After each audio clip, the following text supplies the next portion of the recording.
কেউ নাই হুদাই ভর্তি করছি নামে না ঈদের সময় কোনো আনা যাইতেও পারি না। আরেক মেডিকেল গেছিলাম, সরকারি হাসপাতাল বাংলাদেশ মেডিকেল, ওখানেও নাই। তারপরে আপনার ঢাকা মেডিকেল গেলাম, ওখানেও নাই, কেউ নাই, ভর্তি নেয় না রুগী। কোন দেশ কি এটা বুঝলাম না। আবার তারেক জিয়া তো কইতেছে সব একের দেশ বানাইল, একের কইতে গজব করে ফেলাইছি কিচ্ছু আছে না। 100 টাকার ওষুধ 300 টাকা দাম, 1000 টাকার ইঞ্জেকশন এটা 1300 টাকা রায়।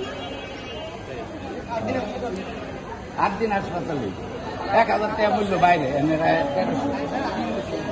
চাওয়াটা কি একটু আপনি বলবেন, চাওয়াটা কি এখন আপনাদের? চাওয়াটা হইলো চিকিৎসা চাই আমরা, টাকা তো আমাদের তো কম নেন, আগে নেগা ভাই টাকা। আপনি যাই দেন, আপনার রিসিপশনে যান, টাকা জমা দেন 5,000 10,000, এত এত পরে আর কেউ পাইবেন না, এই শেষ, আর পাইবেন না কেউ।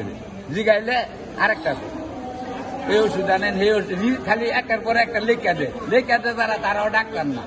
কালকার থেকে কোনো ডাক্তারই নাই, কালকার থেকে চ্যালেঞ্জ। আমি পাইলাম না, আমি ডাক্তার চিনি না, আমি 65 বছর বয়স হয়েছে, আর রিসিপশনও